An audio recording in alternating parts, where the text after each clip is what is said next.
करीब 20 दिन से ज्यादा हो चुके हैं और केरल की मिट्टी पर एक ऐसा नजारा देखने को मिल रहा है जिसकी किसी ने कल्पना भी नहीं की थी। ब्रिटेन का सबसे आधुनिक और वेस्टर्न देशों का शेखी बघारने वाला F-35 लड़ाकू विमान वहीं पड़ा धूल खा रहा है। कभी आसमान का बादशाह कहलाने वाला ये फाइटर जेट अब जमीन पर यूं लावारिस सा खड़ा है कि लोग मजाक बना रहे हैं। सोशल मीडिया पर तस्वीरें और मीम्स की बाढ़ आ गई हैं। कभी अमेरिका यही विमान भारत को बेचने के सपने देख रहा था। जेडी वेस्ट जब भारत आए थे तो खुलेआम कहा था कि भारत को अपने डिफेंस के लिए सर्वश्रेष्ठ फाइटर जेट लेना चाहिए और वही है F-35। ट्रंप के दौर में भी कई बार इस विमान की खूबियां गिनाई जाती थीं, लेकिन बीते 20 दिनों में भारतीयों ने इस विमान की जो हालत देखी है उसने उसकी पूरी ओरा को चकनाचूर कर दिया है। उस नेवल एक्सरसाइज में हिस्सा लेते वक्त कोई मामूली तकनीकी खामी ऐसी निकली कि 20 दिन से वो वहीं पड़ा है, न उड़ पा रहा है, न खिसकाया जा रहा है। सुनने में आ रहा है कि अब इसे तोड़कर पंख वगैरह अलग किए जाएंगे और फिर एक ट्रांसपोर्ट विमान में भरकर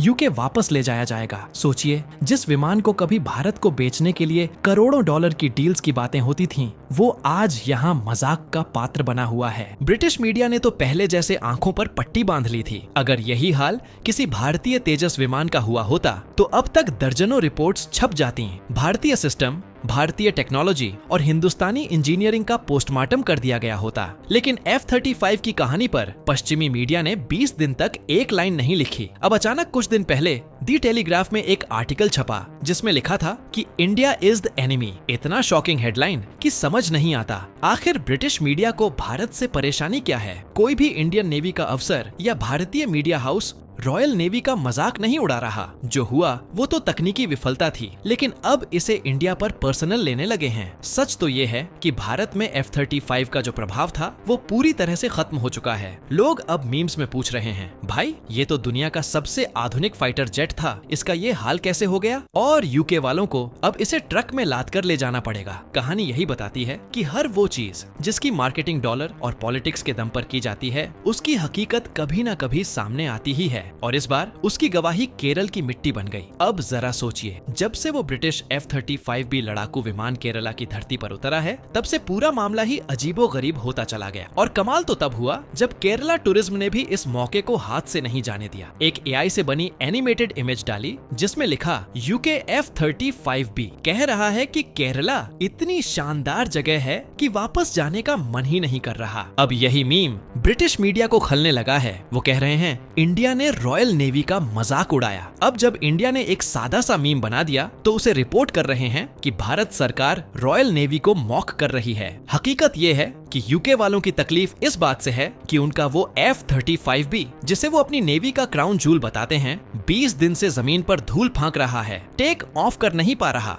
और अब तो हालत ये हो गई है कि उसे टुकड़ों में काटकर यूके भेजने की नौबत आ गई है। और अगर कोई पूछे कि कहीं ये F-35B भारत के एयर डिफेंस को परखने आया था क्या, तो जवाब भी सीधा है, आया होगा तो बुरी तरह फेल हो गया। हुआ यूं कि 14 जून 2025 को अरब सागर में केरला के तट के पास भारत और यूके की नेवी मिलकर एक ज्वाइंट एक्सरसाइज कर रही थी। उसी दौरान यूके के एयरक्राफ्ट कैरियर से F-35B ने उड़ान भरी। मौसम जरा गड़बड़ था, हल्की तेज हवाएं और तूफान जैसे हालात बन गए। मजबूरी में इस लड़ाकू विमान को इमरजेंसी लैंडिंग करनी पड़ी। कोई मिसाइल, कोई फायरिंग, कुछ नहीं, बस मौसम के चलते टेक्निकल दिक्कत आ गई। अब भारत ने मानवता के नाते इजाजत दे दी कि ठीक है, इसे केरला की एयर स्ट्रिप पर उतार लो, वरना हादसा हो सकता था। मगर सबसे दिलचस्प बात तो उसके बाद हुई। जैसे ही F-35B ने भारतीय धरती छुई, वैसे ही इंडियन एयरफोर्स ने ऐलान कर दिया कि इसे हमारे ISCCS नेटवर्क ने डिटेक्ट भी कर लिया था और आइडेंटिफाई भी। ISCCS यानी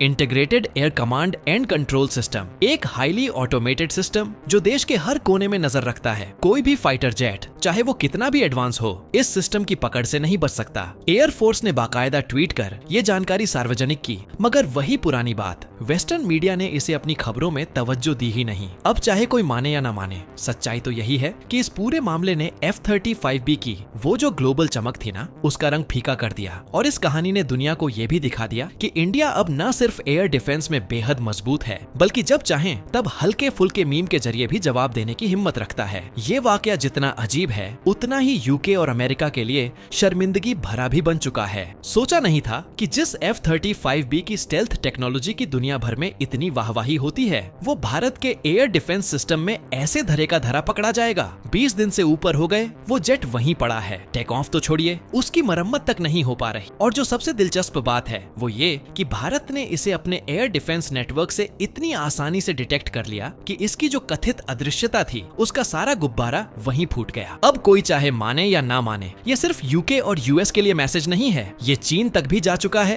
क्योंकि वो भी अपने 5th जनरेशन जेट्स की खूबियां गिनवा रहा है। और अगर उनके जहाज भी F-35 जैसी ही स्टेल्थ टेक्नोलॉजी के भरोसे हैं, तो उन्हें भी सोच लेना चाहिए, क्योंकि भारत ने दुनिया को बता दिया है कि उसकी एयर डिफेंस लाइन अब इतने मजबूत मुकाम पर है कि कोई भी 5th जनरेशन स्टेल्थ जेट भी बिना डिटेक्ट हुए नहीं निकल सकता। अब एक सवाल उठता है कि क्या ये यूके ने जानबूझकर किया था? क्या ये सब इंडिया के एयर डिफेंस को चुपके से टेस्ट करने का प्लान था? तो दिल पर हाथ रखकर कहूं तो इसके चांसेस बेहद कम लगते हैं। देखिए, कोई भी देश अगर ऐसा करना भी चाहे तो 100 और तरीके होते, और अगर इरादा यही होता तो दूसरे या तीसरे दिन में ही उस जेट को ठीक करके चुपचाप वापस ले जाते। अब हालत ये है कि F-35 का जो ग्लोबल इमेज था उसकी जमीन खिसक चुकी है। कई देशों ने इस मामले को नोटिस किया है। सोशल मीडिया से लेकर मिलिट्री ब्लॉग्स तक हर जगह ये चर्चा है कि आखिर दुनिया का सबसे एडवांस बताने वाला फाइटर जेट कैसे ऐसी हालत में पहुंच गया। और अगर कोई एयर डिफेंस टेस्ट होता भी तो वो इस कदर एम्ब्रेसिंग पब्लिक शो नहीं बनता। दुनिया में इससे बड़ी स्टेल्थ क्लेम करने वाले जेट के लिए इससे बड़ा झटका और क्या होगा। मगर वेस्टर्न मीडिया इस खबर पर चुप्पी साधे बैठा रहा। इतनी कड़ी मेहनत करने के बाद यूके ने जब देखा कि मामला हाथ से निकल गया है तो पहले एक टीम भेजी। 40 इंजीनियर आए, हाँ पूरे 40, लेकिन वो भी इस विमान को उड़ाने लायक नहीं बना पाए। और अब प्लान ये है कि इसे टुकड़ों में काटकर ट्रांसपोर्ट एयरक्राफ्ट से यूके वापस भेजा जाएगा। तो हाँ, थ्योरीज बहुत बन रही हैं, लोग कयास भी लगा रहे हैं, मगर ईमानदारी से कहें तो ये पूरी घटना एक अजीब इत्तेफाक है। पर इतना जरूर हुआ कि इससे F-35B की ग्लोबल ब्रांड वैल्यू को गहरा झटका लगा है और इंडिया ने दुनिया को एक सटीक बिना शब्दों वाला संदेश भी दे दिया है। हम अब हवा में भी हल्के में लेने लायक नहीं रहे। देखिए, अगर कोई पूछता है कि क्या यूके ने जानबूझकर इंडिया के एयर डिफेंस को टेस्ट करने की कोशिश की, तो ईमानदारी से कहूंगा इसके बहुत ही कम चांस हैं, क्योंकि अगर ऐसी कोई इंटेंशन होती तो अब तक कहीं न कहीं से कोई स्टेटमेंट जरूर निकलती। ये मामला पूरी तरह एक तकनीकी गड़बड़ी का ही लगता है, जो अपने आप में यूके के लिए बहुत बड़ी शर्मिंदगी बन गया है। और अब इस पूरे केस को लेकर बहुत सारी खबरें, कई थ्योरीज और अलग अलग दावे तैरेंगे। बहुत कुछ आने वाला है, इसीलिए मैं भी यही कहूंगा कि जो भी बड़ी अपडेट होगी वो लेकर मैं जरूर आपके सामने हाजिर रहूंगा। हाँ, एक बात तो साफ है, यूके की मीडिया इस वक्त इंडिया के प्रति जितनी ज्यादा एग्रेसिव हो चुकी है उतनी पहले कभी नहीं थी। पहले सिर्फ BBC ही थोड़ा बहुत घुमा फिरा कर चलता था। अब द टेलीग्राफ जैसे प्लेटफॉर्म्स भी जब इंडिया का नाम आता है तो जुबान सधी नहीं रहती, असली फोकस रूस पर है। और अब सीन ऐसा है कि अगर किसी देश के रशिया से दोस्ताना रिश्ते जरा भी दिखाई देते हैं या वह न्यूट्रल भी बैठा है तो वो यूके की मीडिया और पॉलिसी मेकर्स के निशाने पर आ जाता है। तो इस माहौल में इंडिया को भी साइड से हिट करना शुरू कर दिया गया है, चाहे वो केरला में F-35B का मामला हो या कोई और मुद्दा। आने वाले दिनों में और अपडेट्स आएंगी, कुछ बातें बहुत दिलचस्प भी हो सकती हैं। और हाँ, अगर कोई मेजर ब्रेकिंग आती है तो मैं आपके लिए सबसे पहले वही लेकर आऊंगा।